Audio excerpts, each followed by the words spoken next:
Bismillahirrahmanirrahim. Assalamualaikum warahmatullahi wabarakatuh.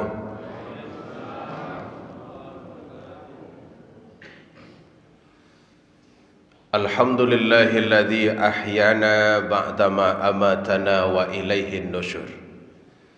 Segala puji bagi Allah yang telah membangunkan kita setelah sebelumnya kita tidur, dan insya Allah kepada Allah lah kita akan dikembalikan. Asyhadu an la ilaha illallah wa asyhadu anna Muhammadan abduhu wa rasuluh. Allahumma salli ala Sayyidina Muhammad wa ala alihi wa sahbihi ajma'in.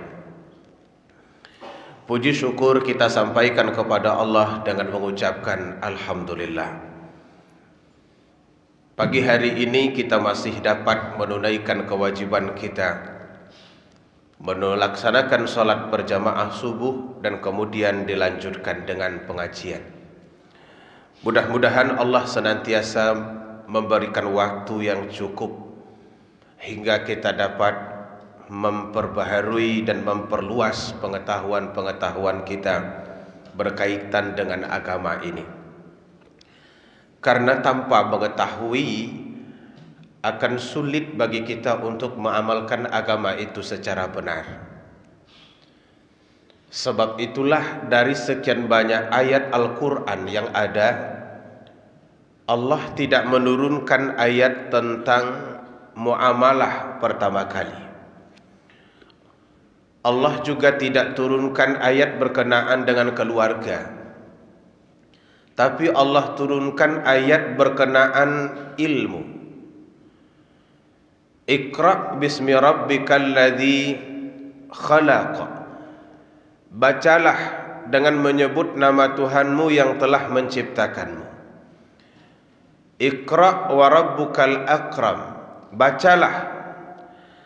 Artinya perintah baca. Untuk pertama kali ayat Al-Quran turun menandakan bahwa membaca itu menjadi bahagian terpenting dari agama ini. Karena memang tidak mungkin kita bisa memahami tanpa membaca. Artinya agama ini baru dapat kita pahami dengan baik kalau kita punya ilmu tentangnya. Sekiranya kita tidak berilmu, maka kita tidak dapat memahami agama ini secara sempurna. Karena itulah menuntut ilmu itu ada kalanya lebih baik daripada melaksanakan amal-amal fardiyah, sunnah. Pernah Nabi menyebutkan bahwa menuntut ilmu satu bab lebih baik daripada solat sunat 100 rakaat dalam satu malam. Saya yakin belum ada di antara kita yang pernah solat sunat 100 rakaat itu. Mampu kita konsentrasi penuh 23 rakaat solat tarawih saja, itu sudah sangat hebat itu. Kadang-kadang 23 rakaat itu pun konsentrasinya berkurang, omelannya banyak. Apalagi kalau imamnya agak panjang sedikit bacaannya. Nanti imam disebut-sebut di belakang, lama betul bacaan imam ini. Dan tidak jarang juga setengah sudah cabut, hanya sampai 8 hilang. Berat melaksanakan sholat sunat itu, walaupun cuma sunat tapi berat. Apalagi jumlahnya 100 rakaat, karena itu kita tak pernah melakukannya. Tapi duduk menuntut ilmu satu bab itu lebih baik daripada sholat sunat 100 rakaat bahkan satu malam. Pernah Bapak Ibu salat 100 rakaat? 23 rakaat? Saya dulu ketika di Malaysia juga jadi imam salat tarawih. Lumayan lama, 6 tahun. Dan katanya mereka sangat suka dengan saya. Saya tidak tahu kenapa mereka suka. Dan kita sebagai manusia biasa ya senang ketika orang menyukai kita. Satu kali saya ganti imamnya karena kebetulan tidak ada masalah. Saya sakit kepala waktu itu. Semuanya komplain. Ustadz jangan ganti-ganti lagi imamnya. Saya senyum-senyum saja, ada pula bangganya sedikit, begitulah manusia itu. Lalu saya tanya kepada mereka, kenapa Bapak Ibu senang dengan saya? Jawabannya ternyata yang luar biasa, Ustadz bisa cepat.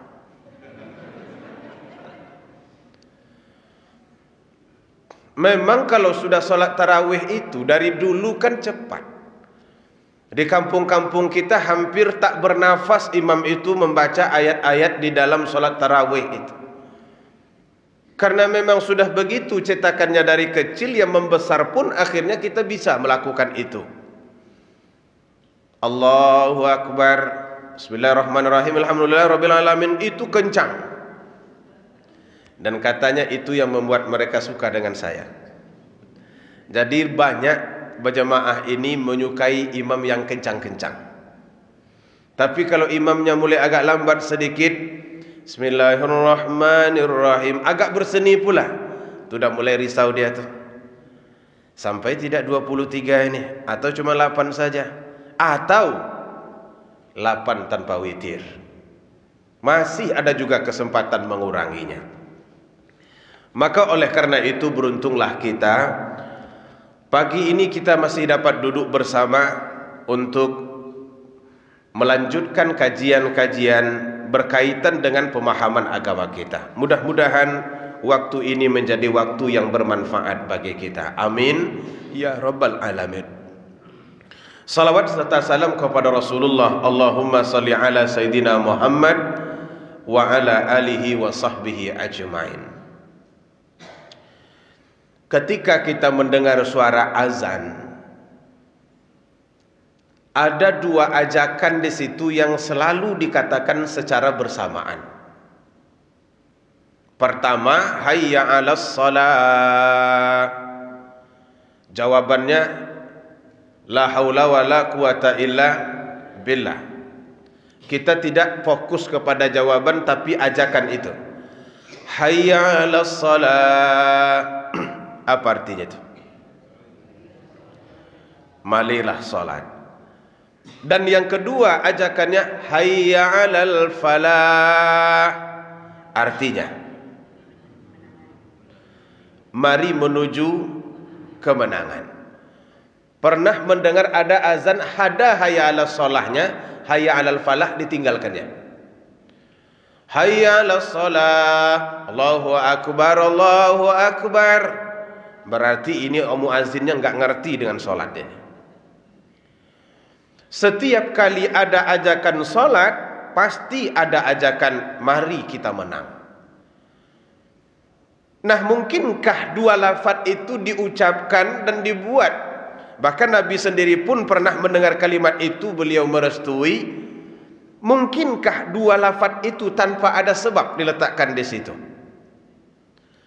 Kenapa setiap kali ada ajakan salat hayya 'alas shalah, ada pula di belakangnya hayya 'alal falah, mari kita meraih kemenangan? Itu berulang-ulang ibu bapak.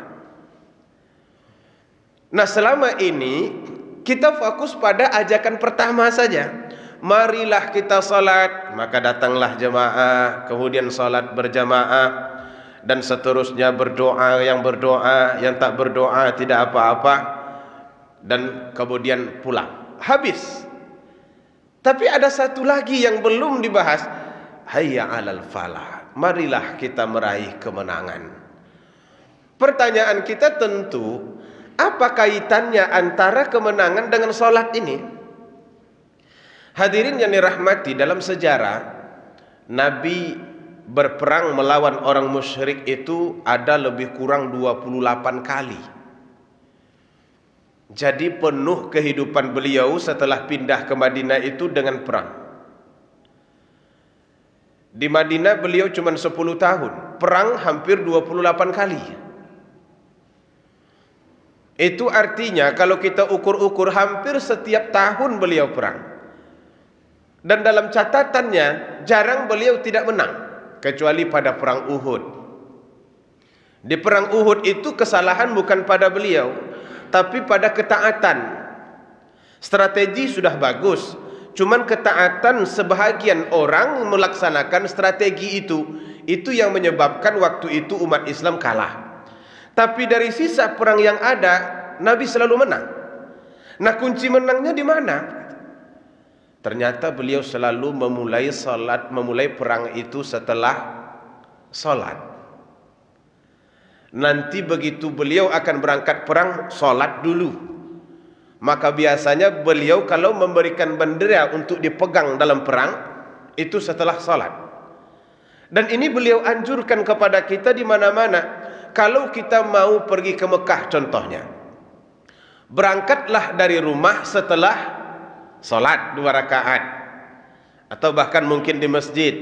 Kemudian pulang dari Mekah, jangan langsung ke rumah, tapi datanglah dulu ke masjid, laksanakan salat 2 rakaat. Apa hubungannya antara salat 2 rakaat dengan perjalanan? Salat 2 rakaat dengan kembali. Sepertinya Nabi ingin setiap aktivitas itu dimulai dengan salat.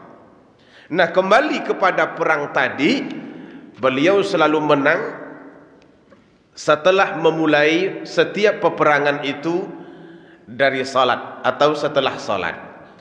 Hadirin yang dirahmati Allah Subhanahu wa taala, memaknai dan memahami bahwa salat itu membawa manusia menjadi menang. Imam Fakhruddin Ar-Razi ketika beliau menafsirkan satu ayat yang memerintahkan memelihara salat, hafizu 'ala salawati was salatil wusta, peliharalah salat dan salat wusta. Salat wusta itu kata ulama itu bisa ditafsirkan salat asar. Ada yang menafsirkannya begitu. Nah, kata Imam Fakhruddin Ar-Razi, perintah memelihara ini dalam bentuk lafadznya hafizu itu artinya kata beliau istirak. Dalam bahasa Arab istirak itu kita memeliharanya, salat itu juga memelihara kita. Jadi ada perbuatan yang dilakukan secara bersamaan. Kalau memukul bahasa Arabnya daraba. Umpamanya saya memukul Pak Haji ini contoh saja Pak Haji ya, jangan diseriuskan ya. Darabtuhu, aku memukulnya. Itu kata-katanya satu, berarti aku yang melakukannya. Tetapi kalau daraba atau tadaraba, saya memukul beliau, beliau juga memukul saya. Nah, Allah menggunakan ketika menyuruh kita memelihara salat dengan lafaz bersama. Hafizu, peliharalah olehmu. Jadi kita diperintahkan untuk memelihara salat, dan salat itu pula juga diperintahkan untuk memelihara kita. Mungkin karena itulah ada kalimat berbunyi, innas salata tanha anil fahsya wal munkar. Sesungguhnya salat itu memelihara dan mencegah seseorang dari melakukan perbuatan keji dan mungkar. Artinya salat ini ibu bapak akan membuat manusia itu menjadi pribadi baik. Kalau yang mungkar tidak lagi dilakukan, yang ma'ruf selalu dianjurkan, maka dia akan memiliki pribadi baik. Sebab itu orang-orang salat itu, kalau sudah memang salat, dari tata keramanya bagus, dari tutur katanya biasanya terpelihara, kecuali yang ganjil-ganjil. Kalau memang ada yang tak lulus sensor, biasanya iya. Kemudian dari kehidupannya dengan tetangga bagus, dari pola pergaulannya juga bagus. Artinya salat itu kalau dilakukan dengan baik, ia mampu mencetak dan membuat manusia menjadi orang berkepribadian baik. Sekarang kalau kita tanya, sukses, apa yang paling besar mempengaruhi kesuksesan itu? Apakah dia kesuksesan itu lebih banyak dipengaruhi oleh kepintaran atau oleh kebaikan? Silahkan dijawab, saya minum dulu. Boleh ya Bapak Ibu ya? Tak sempat tadi minum di rumah. Ini kalau tidak diminum nanti nggak lancar. Dia seperti oli sudah kering gitu. Nanti jam.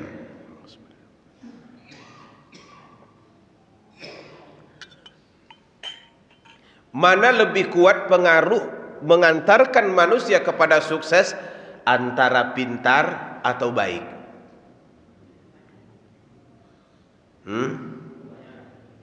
Ya yang pastinya pintar baik kan begitu. Tapi kalau ada calon menantu kita, dia pintar, cuman orangnya kurang baik, mau menerimanya?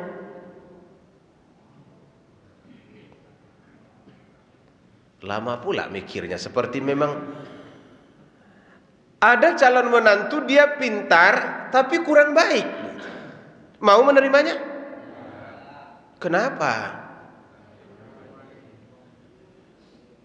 Dan ada yang baik anaknya, begitu bertemu dengan kita, assalamualaikum, lulu hati kita dibuatnya. Ketika duduk, dia duduk dengan baik.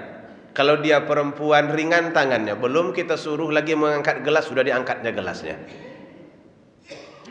Di dapur dia yang mencuci piringnya, enggak apa-apa bunda, biar saya. Ini memang ada hajatnya ini mau jadi menantu kita. Kira-kira mau menerima?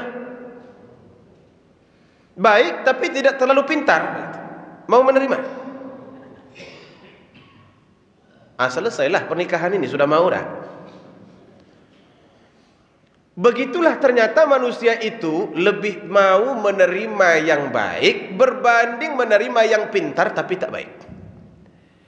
Biarlah tidak terlalu pintar asal baik, daripada pintar tapi tak baik. Banyak di dalam hidup kita orang pintar tapi tak baik. Menteri sosial kita pintar itu, nah kan. Kurang pintar apa itu? Pintar. Kalau nggak pintar nggak mungkin dia jadi menteri. Kalau untuk model-model seperti saya jadi RT pun payah. Dia bisa jadi menteri karena dia pintar, tapi sayangnya tidak baik. Kalau dia sekarang diangkat jadi menteri sekali lagi, mau? Nggak mau kita. Setelah diangkat jadi menteri, diolahnya BLT, masuklah dia. Setiap bungkus sembako diambilnya Rp10.000. Ya kalau kita hitung Rp10.000 itu sedikit, tapi kalau dikalikan 2 juta paket,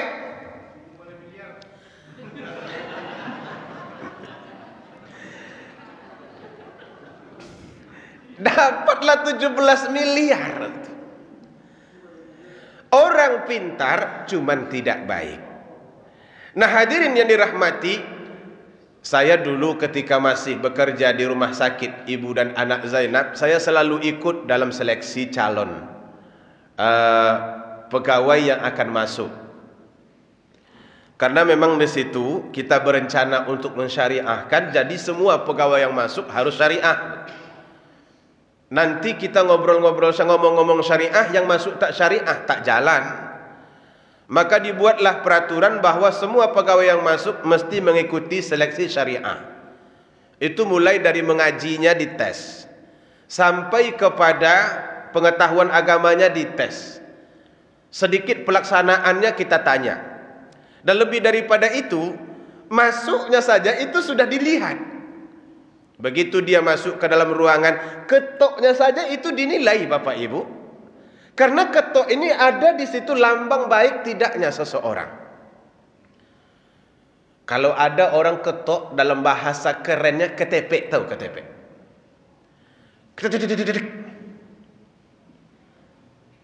Atau orang ketok tek tek tek, mana lebih baik? Nah kan yang tek tek tek kan baru dari ketokan saja. Kita sudah tahu, begitu kita sedang asik-asik, teng teng teng teng teng teng, banyak sekali. Enggak 1 2, langsung terkejut, siapa ini? Ternyata orang mau tes masuk. Kira-kira kalau sudah begitu masuknya seorang karyawan, sebelum kita tanya nilainya apa? Itu sudah ada cap di majahnya. Oh ini nggak cocok ini. Begitu dia masuk, dilihat gaya jalannya, dilihat kalau dia naik motor jaket yang dipakainya, dilihat cara duduknya, dilihat pandangan matanya, banyak yang dilihat. Kalau dia asik, ini lagi ngapain ini?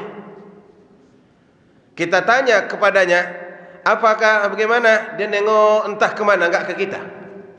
Gimana itu? Itu semuanya kita nilai hingga kita sampai pada satu kesimpulan bahwa karyawan ini cocok diterima. Secara keilmuan di bidangnya bagus, secara syariah dia juga bagus. Bahkan ada yang pernah saya tanya, datang dari Bukit Tinggi. Di situ namanya Islam itu kan memang harus semuanya Islam. Tidak Islam hanya sewaktu-waktu lalu di waktu yang lain dilepas. Ini siapa nama? Si Fulan. Dulu sekolah di mana? Disebutnya lah di sekolahnya. Di situ boleh buka jilbab? Sebetulnya tidak. Pernah buka jilbab? Pernah. Berapa lama? 3 tahun. 3 tahun kamu buka jilbab. Itu lama. Itu bertukar. Itu mengalah. Akhirnya berceramah jadinya. Mengalahkan ceramah kita ini. Tak jadi seleksi. Menangis-nangislah di situ. Begitulah modelnya. Artinya kepentingan baik dalam hidup kita itu jauh lebih besar daripada kepentingan pintar. Nah, kembali kepada salat. Salat tidak membuat orang menjadi pintar, tapi membuat orang menjadi baik. Karena itu ibu bapak bertemu dengan orang salat ini dimanapun enak. Jika dia anak muda, enak. Jika dia orang dewasa, asik. Jika dia orang tua, enak. Ada anak muda yang pakai kopiah, yang pakai apa namanya ini, songkok jala itu. Songkok jala itu kan paling banyak dipakai.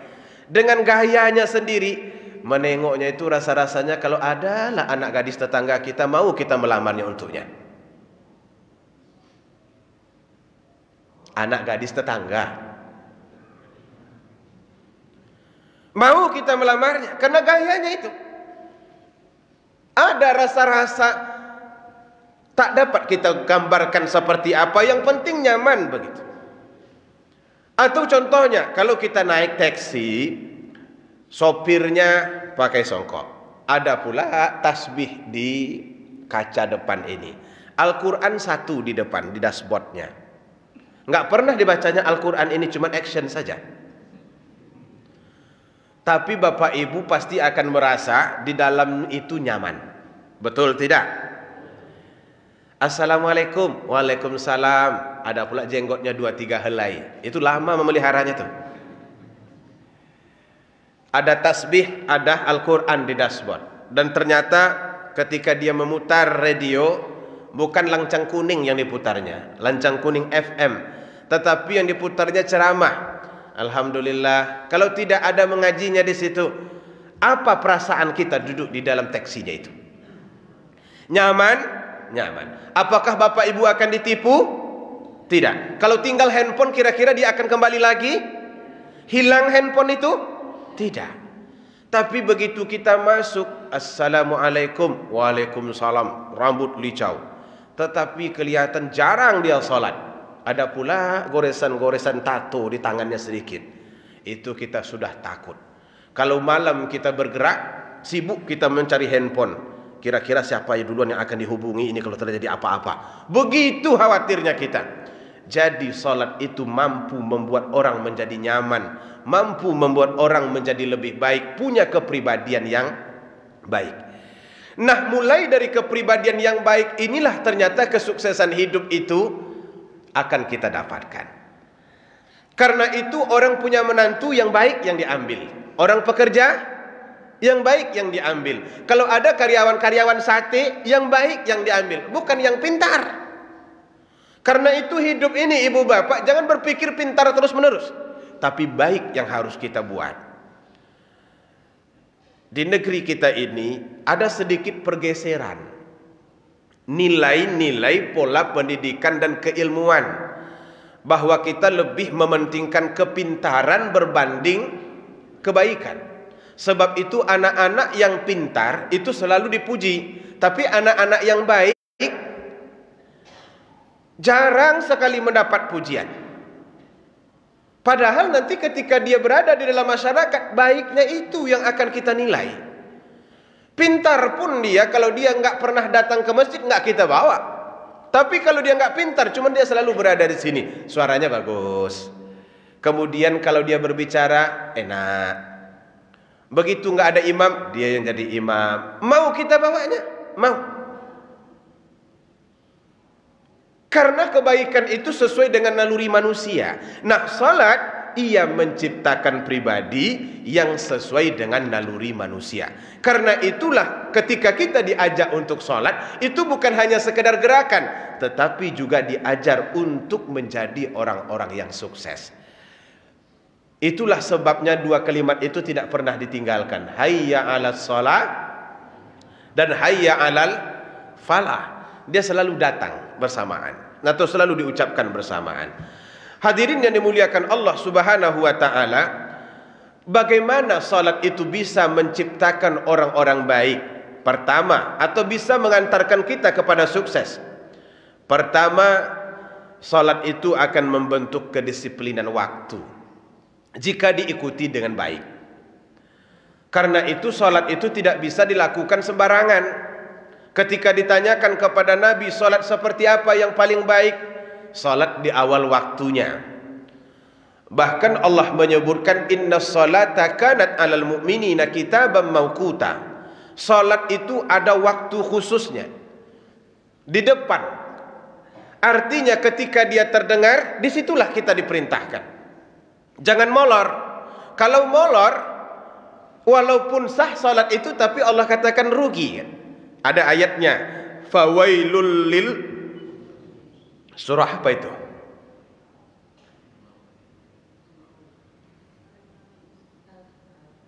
Fawailul lil, surah apa? Sebenarnya saya tahu Bapak Ibu.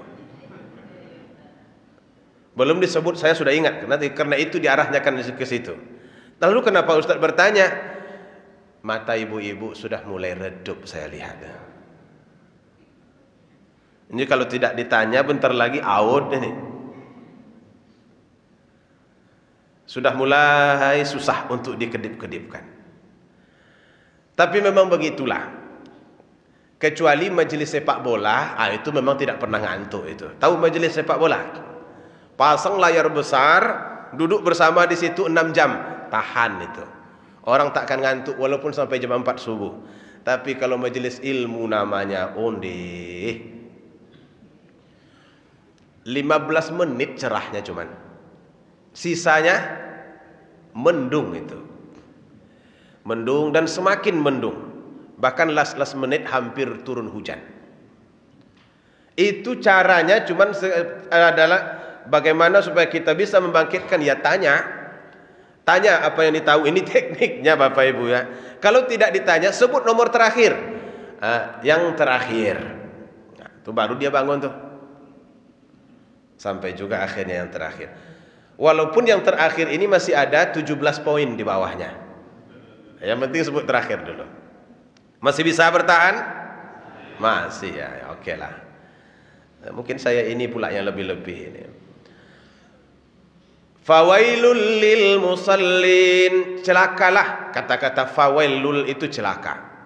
Celaka itu ya celaka. Orang sholat kok celaka. Ketika sholat itu tidak tepat waktunya, maka Allah masih mengkelompokkannya kepada orang yang celaka. Artinya sesuatu yang tidak disiplin ini akan menyebabkan manusia itu tidak akan pernah sukses.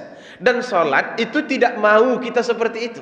Karena itu disuruhnya, begitu azan berkumandang, pakai kain sarung, pakailah baju yang pas, menujulah ke masjid, sholatlah bersama. Itu yang paling baik.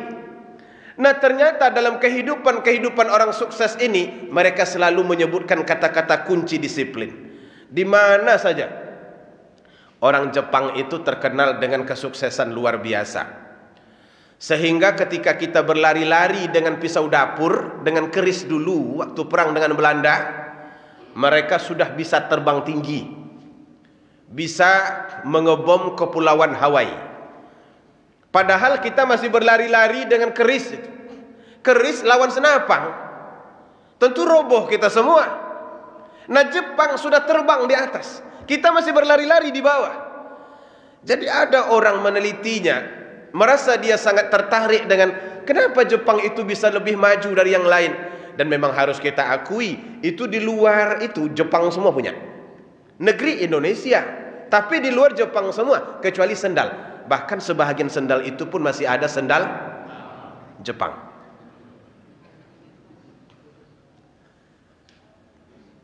Banyak sendal Jepang di luar tuh.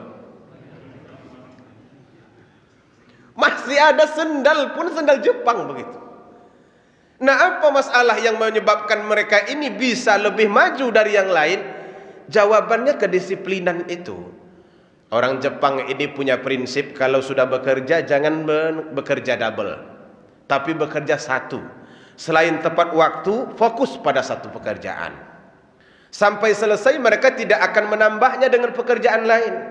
Nah, berbeda kata peneliti ini dengan bangsa-bangsa lain, termasuklah bangsa kita yang disebutnya. Bangsa lain, ada bangsa Filipina, ada bangsa Thailand, ada bangsa Melayu, Indonesia dan lain sebagainya. Kalau bekerja itu sering bekerja dengan 2 pekerjaan, bahkan sampai 3 pekerjaan dalam satu waktu. Apa contohnya tuh ya? Bapak Ibu tahu mesin tik itu, komputer, tombolnya sangat banyak di situ. Kenapa orang buat komputer itu kok meletakkan tombol banyak, ada 45-an? Karena dia berpikir yang akan menekan seluruh tombol ini ada 10 jari. 10 jari inilah yang bergerak di atas itu. Maka dia bisa mengelola 40 tombol. Masalahnya di banyak tempat, kata beliau, tidak semua jari itu yang bisa efektif. Jari kiri mati semuanya. Jari kanan satu yang aktif, telunjuk. Itulah yang menelusuri setiap tombol mesin tik itu dari kiri ke kanan. Dan sayangnya yang kanan tinggal yang satu aktif ini digunakan pula untuk merokok. Tinggal yang kiri yang tidak aktif. Sebab itu semuanya jadi serba lambat. Mesin tik ditekan juga, merokok iya juga di situ, itu baru 2. Dan yang lain-lain juga banyak. Nah, salat itu mengajarkan agar kita disiplin waktu. Kalau kita mengikutinya, maka itulah yang akan menyebabkan dan mengantarkan kita kepada kesuksesan. Itulah disebut oleh Allah di dalam Al-Quran, Inna salata kanat alal mu'minina kitaban mauquta.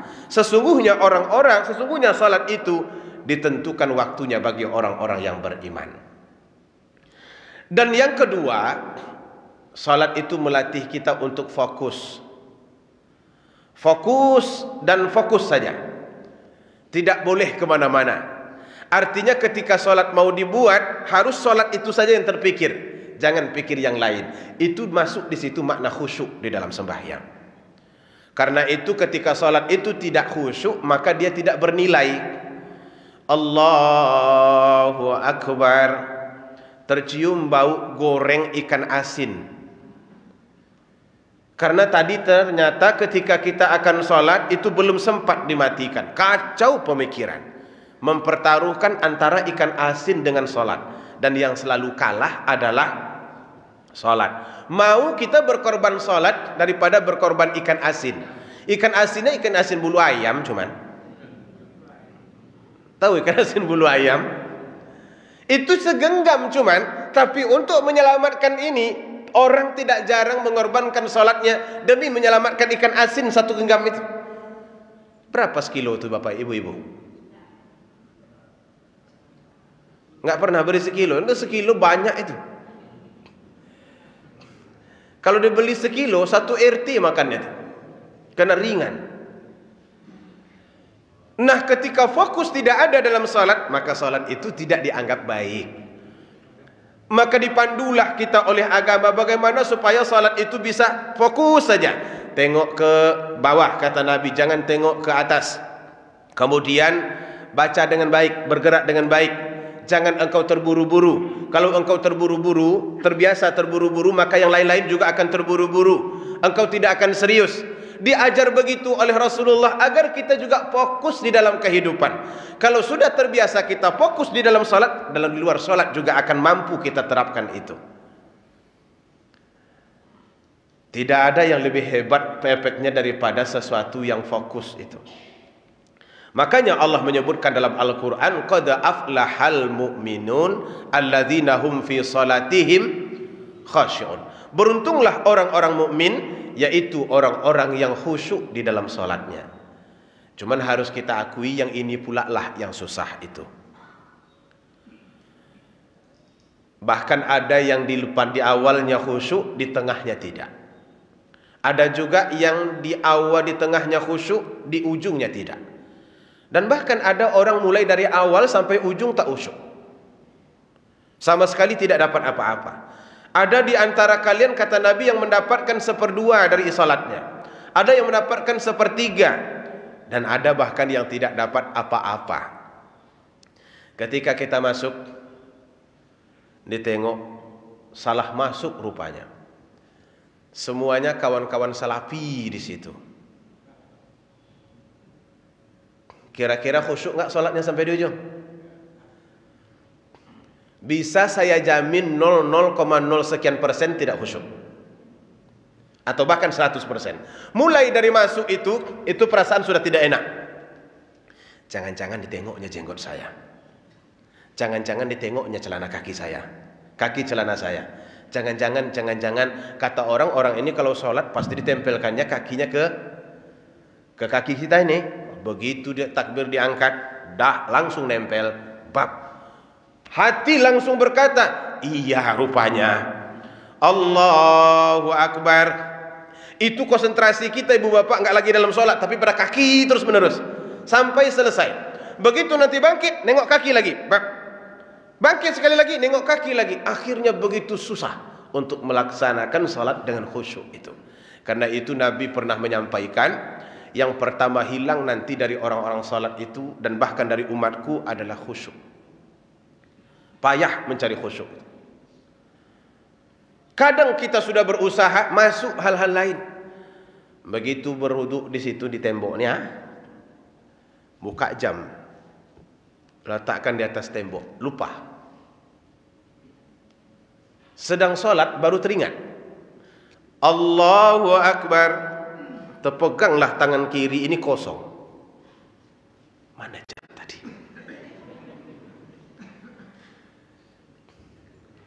Ternyata benar, apakah jam tadi di kantong? Raba pula kantong, masih sedang sholat itu, tapi sedang sholat mencari jam begitu. Mana gerangan jam tadi? Ternyata setelah ditelusuri, mulai dari kamar mandi masih ada tadi. Kemudian ke tempat wudhu. Oh, ternyata memang benar di atas tembok tempat wudhu tuh. Kira-kira sampai selesai apa yang dipikirkan? Apa harapannya? Janganlah ada orang berwudhu dekat situ. Allah bantu orang berwudhu tidak ada. Begitu rakaat yang ketiga, terdengarlah orang kumur-kumur, batuk pula di situ. Dibukanya keran besar-besar. Kira-kira hati bagaimana itu? Galau. Habislah jam tuh, ya Allah. Itu jam hadiah ulang tahun ke-79 bini kita. Bini itu udah meninggal pula tuh. Hilang semua konsentrasi itu. Begitulah beratnya untuk khusyuk itu.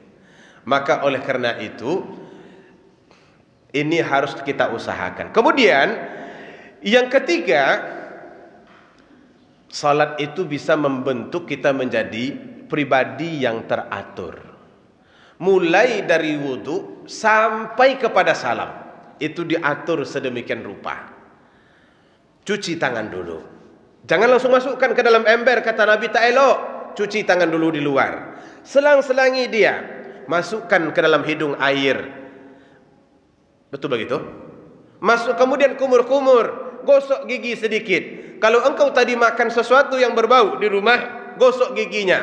Kemudian basuh 3 kali. Setelah itu masuklah ke masjid. Oh, jangan lupa doa sebelum masuk masjid. Sampai engkau di dalam masjid, jangan duduk dulu. Salat dulu 2 rakaat. Setelah salat 2 rakaat, jangan langsung salat wajib, tunggu imamnya dulu. Tunggu komando dulu. Begitu sudah terdengar Allahu Akbar, Allahu Akbar. Kapan harus berdiri? Bisa pada hayya 'alas shalah, boleh pada hayya 'alal falah, boleh juga setelah selesai. Tapi jangan duduk lagi kalau sudah selesai orang qamat. Nah, selesai qamat berdirilah. Apabila imam takbir, takbirlah. Bila imam rukuk, rukuklah. Bila imam sujud, sujudlah. Bila imam salam, salamlah. Jangan diborong semuanya. Ada orang ketika imam salam dia masih sujud, lama bacaannya. Bahkan imam sudah pulang pun dia masih sujud juga.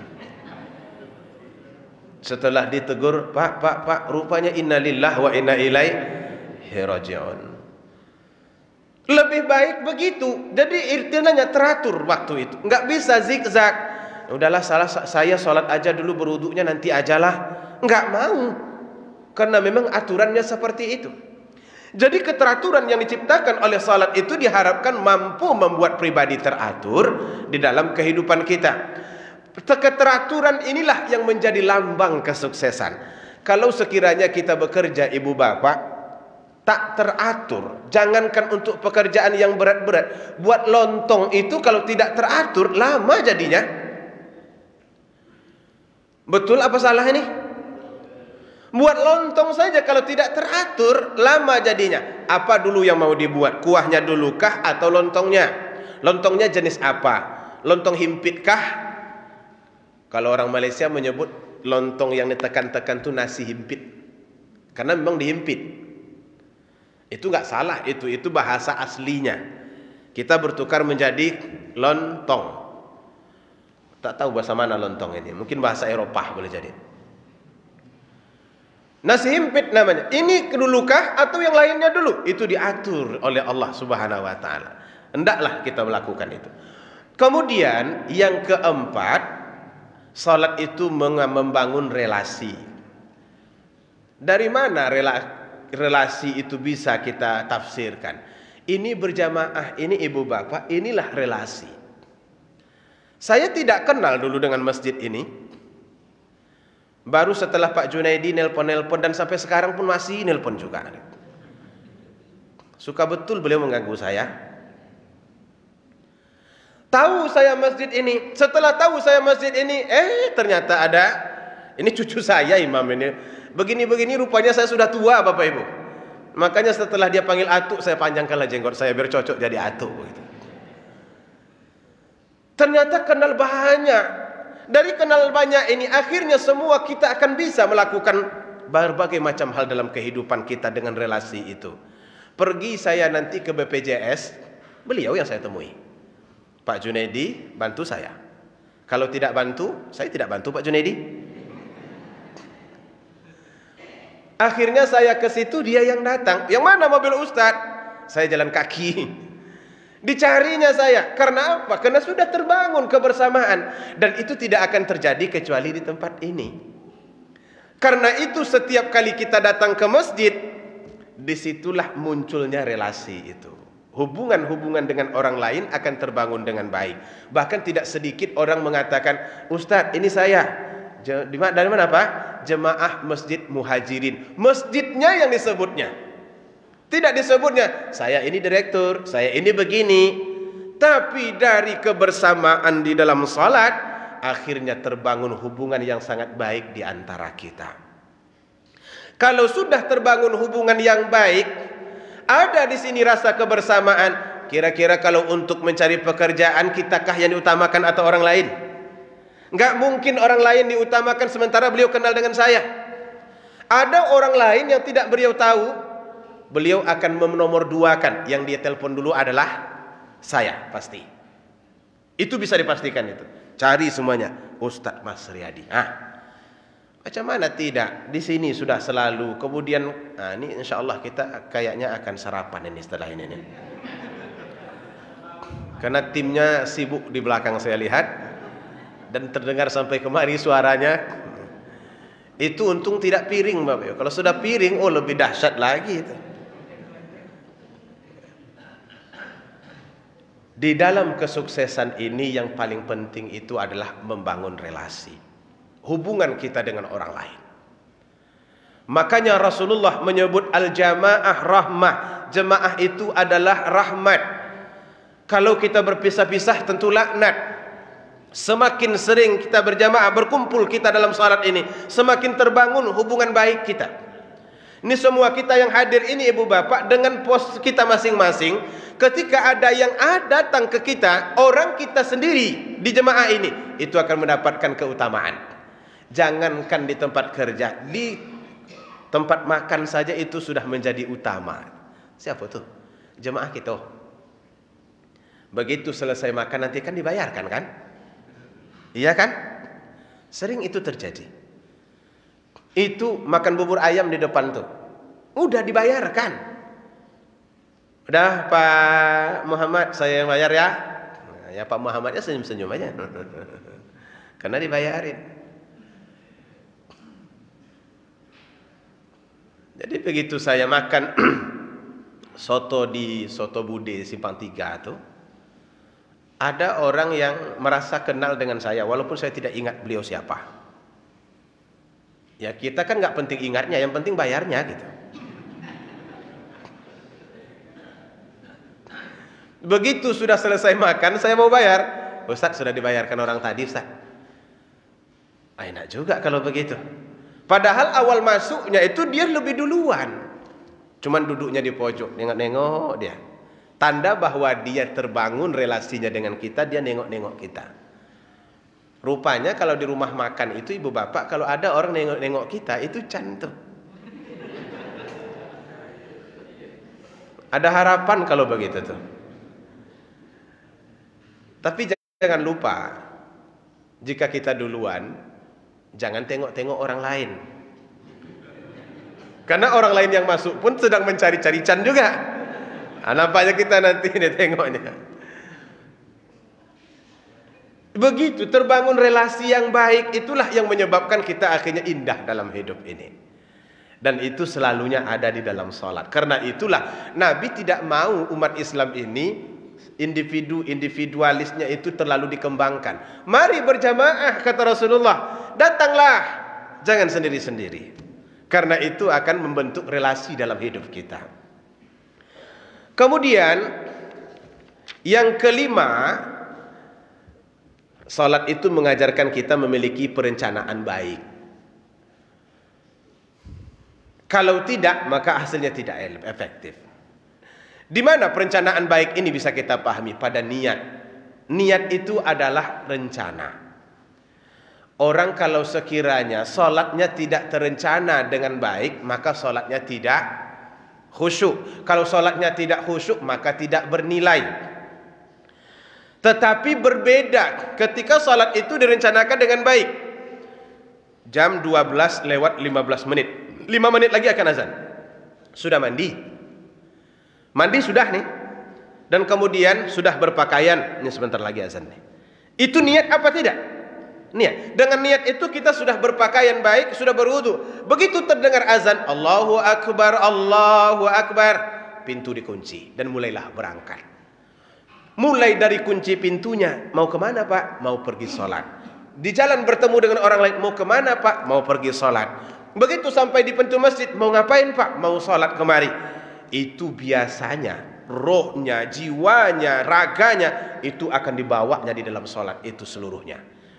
Tapi kalau orang yang tidak terniat dengan baik dalam melaksanakan sholat itu, biasanya sholat itu tidak akan bisa dilakukan dengan bagus. Komputer sedang hidup, Pak, sholat lagi?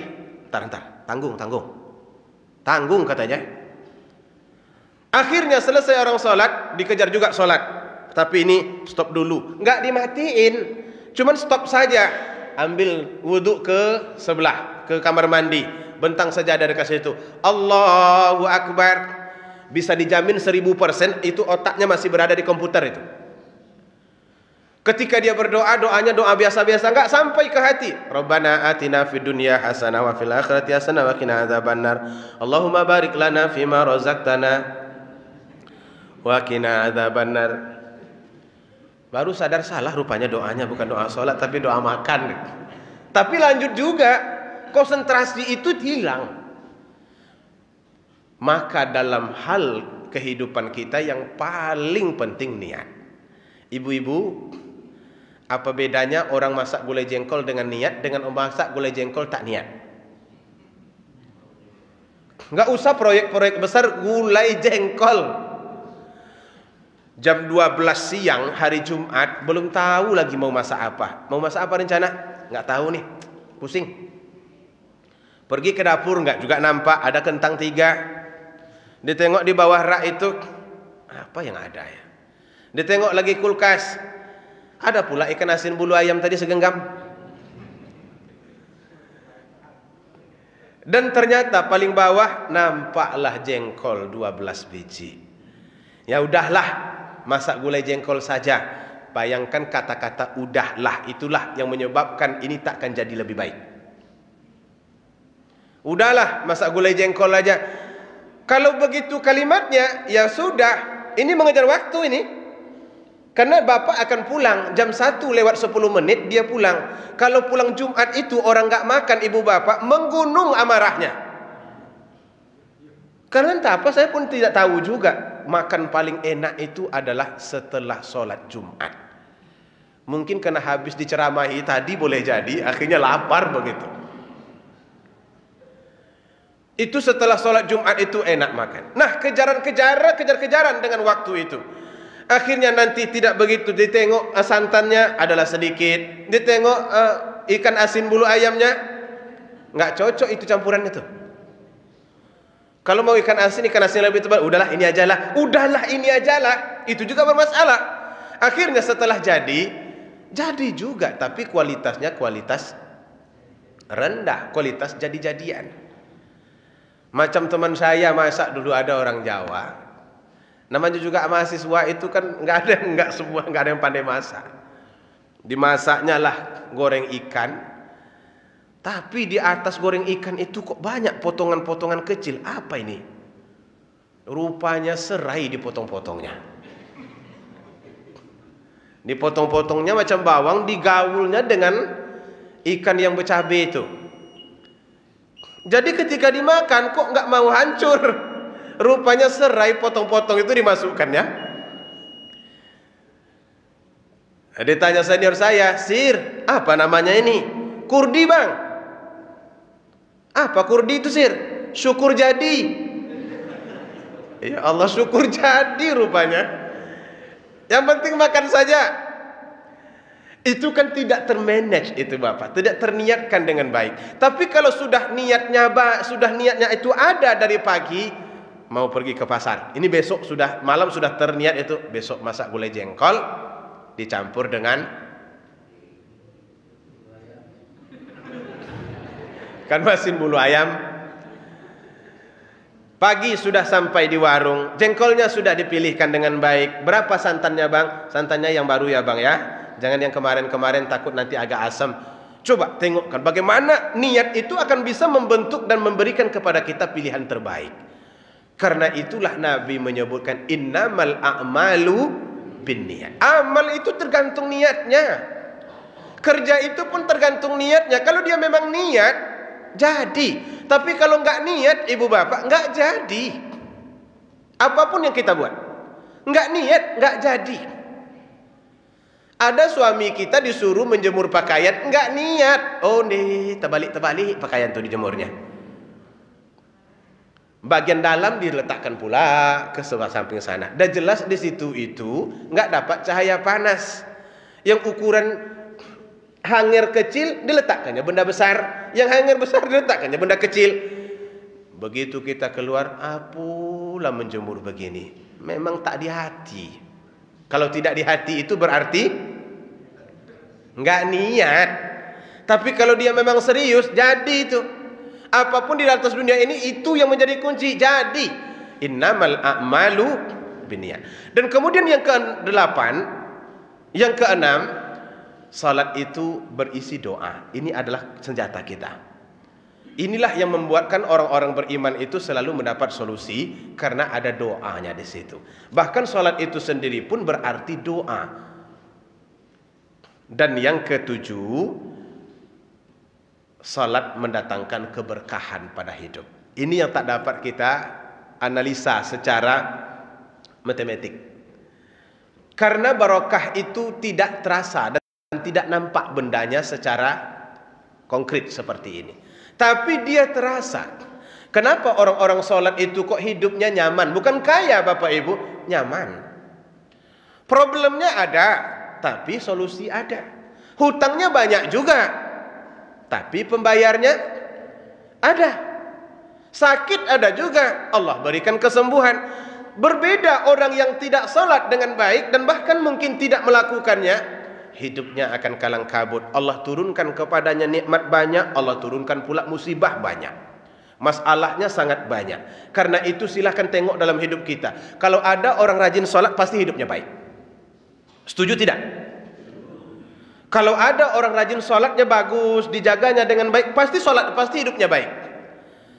Dengan istrinya baik, anak-anaknya baik, sedikit cuman gajinya, tapi masih sempat dia keluar pergi makan roti canai. Kita yang banyak gaji pun, jangankan makan roti canai, makan lontong pagi pun tak sempat. Didouble saja antara makan siang dan sarapan pagi, dan kadang-kadang masuk makan malam sekalian itu. Betapa menderitanya orang kalau sudah untuk makan dia sendiri pun dia tidak sempat. Karena itulah maka dikatakan tadi di awal, salat itu akan mengantarkan kita kepada kesuksesan. Hayya 'alas shalah, hayya 'alal falah. Mari kita meraih kesuksesan. Hadirin yang dimuliakan Allah Subhanahu wa taala, mudah-mudahan apa yang kita sampaikan ini membawa manfaat bagi kita. Karena nampaknya tim konsumsi sudah menyelesaikan tugasnya. Tugas kita terbesar kan menyelesaikan itu. Ceramah ini jadi nomor 2 lagi nih sekarang ini.